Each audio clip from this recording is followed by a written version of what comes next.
السلام عليكم الإخوان الطلبة، مرحبا بكم مجددا في هاد لابارتي ديال السيكل ديال لي روش sédimentaires. On va voir maintenant la classification de ces roches là. Donc les roches sédimentaires sont de composition chimique et minéralogique variée. Pour les classer, il y a deux méthodes. Donc d'après leur composition chimique et d'après leur origine. Donc, je vais commencer premièrement par la classification des roches sédimentaires selon la composition chimique. Donc, en se basant sur la composition chimique des roches sédimentaires, on peut distinguer trois grandes catégories. Les roches siliceuses, ce sont des roches constituées principalement de silice. Elles représentent 5 à 10% des roches sédimentaires, par exemple les grès. Et la deuxième, c'est les roches carbonatées, ayant une grande proportion de carbonate de calcium. Elles représentent la même chose pour les roches carbonatées de 5 à 10% des roches sédimentaires, par exemple les calcaires et les craie. Et les roches silico-alumineuses, donc ils sont composés pour une large part des minéraux spécifiques, silicates d'alumine, en général plus ou moins hydratés, et représentant une structure feuilletée ou fibreuse. Ils représentent 80% des roches sédimentaires, par exemple l'argile. Donc les roches silico-alumineuses, ce sont les roches les plus répandues de type ou bien selon la composition chimique des roches sédimentaires. Et maintenant, on va voir la classification selon l'origine ou bien la classification génétique. Donc, cette classification est basée sur l'origine des sédiments qui constituent la roche. Donc, après leur origine, on distingue quatre grandes classes. Premièrement, les roches détritiques. Elles sont formées des particules minérales ou organiques issues de l'altération physique des roches préexistantes ou bien des êtres vivants. On a un autre type, ce sont les roches biochimiques. Ce sont le produit d'une activité organique ou bien biochimique.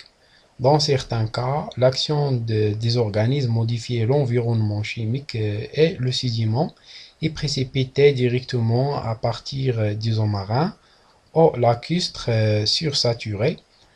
Donc, dans d'autres cas, les organismes utilisant les carbonates, ou bien les phosphates, les silicates pour constituer leur test ou bien leur os, et ce sont leurs restes qui constituent les roches sédimentaires. Pour la troisième type en termes de classification génétique, c'est les roches chimiques. Ils résultent de la précipitation des minéraux naturels et les roches organogènes ou bien biologiques. Donc, ce sont des roches issues de la transformation et l'évolution de la matière organique sous l'effet de l'augmentation de la température et de la pression.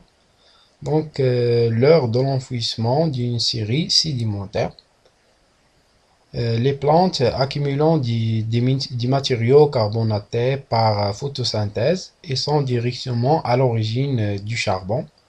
Donc d'autres types de sédiments carbonés comme les schistes bitumineux et sont générés par des bactéries. Le pétrole peut dériver soit de bactéries ou bien de la microflore ou de la microfaune. On va voir en détail chacune de ces quatre types de roches en fonction de la classification génétique des roches. Donc, les roches détritiques sont composées essentiellement par l'éthoclaste, c'est la fraction minérale, le quartz et le mica, et le bioclaste, c'est le reste des êtres vivants, coquilles et les algues.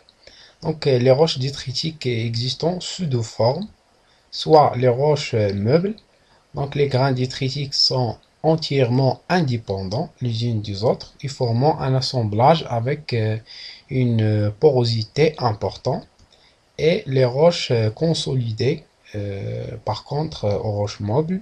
Donc les constituants sont intimement soudés les unes aux autres avec une porosité remplie par la phase de liaison.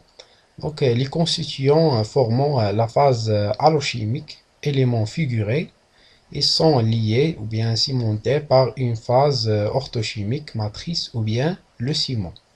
Donc, comme vous voyez ici, c'est qu'on aura une contradiction en termes de la formation des roches meubles et des roches consolidées. Donc, les roches détritiques, ils représentent environ 70% des roches affleurant à la surface de la Terre. La classification des roches détritiques est basée surtout sur la taille granulométrique des éléments figurés et sur la consolidation au nom de ces dernières suivant le tableau suivant. Donc, comme vous voyez ici, le tableau il représente la taille des éléments, la formation meuble et les roches consolidées. Donc, lorsque la taille des éléments elle est inférieure à 2 mm, donc on aura la formation du bloc meuble, les galets et les gravières, alors que les roches consolidées sont formées sous forme d'un conglomérat. Et lorsque la taille des éléments elle est entre 2 mm et 0,02 mm, on aura la formation de sable comme une roche meuble et les grès comme une roche qui est consolidée. Lorsque le diamètre il est inférieur à 0,02 mm, ce qu'on appelle les lututes, on aura la formation des roches meubles sous forme de boue et d'éléments, alors que les roches consolidées sont sous forme généralement des argillites. Et on passe maintenant à la deuxième type des roches, sont les roches chimiques en termes de la classification génétique.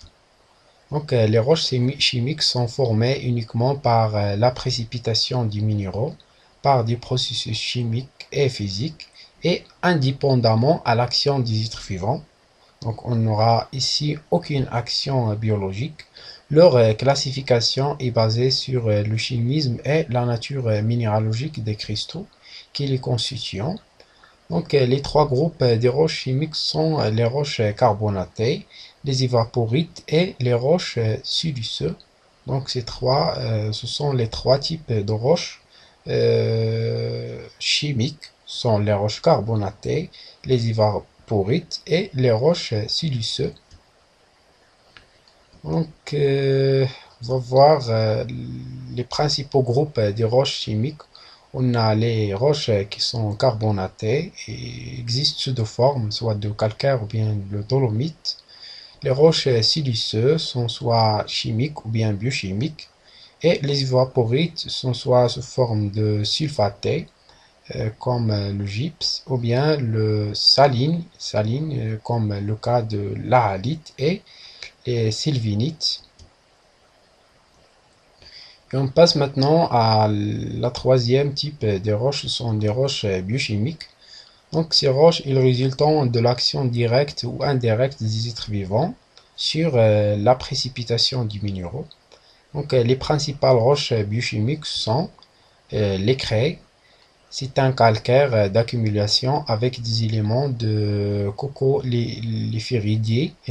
Donc ce sont des algues microscopiques et les foraminifères et des planctons. Donc, on a d'autres types des roches biochimiques comme les calcaires, les roches siliceuses biochimiques et les phosphates.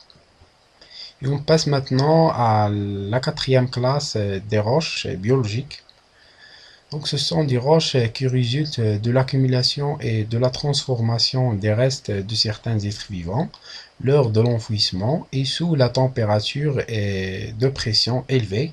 Parmi ces roches qui sont rares et à grande importance économique, on trouve premièrement le charbon. Il s'agit d'un combustible solide noir qui se forme à partir des végétaux terrestres en accumulant dans les zones anoxiques comme les grandes marécages. Et le pétrole, il est formé des restes des micro-organismes marins, les animaux et les plantes microscopiques disposés sur du fond marin et préservés de l'oxydation grâce à l'anaérobie du milieu. Donc, la transformation de la matière organique en pétrole et en gaz naturel se fait sous l'action de l'augmentation de la pression et de la température au cours de l'enfouissement des sédiments. J'espère qu'on a vu assez d'informations concernant la classification des roches sédimentaires et merci pour votre attention.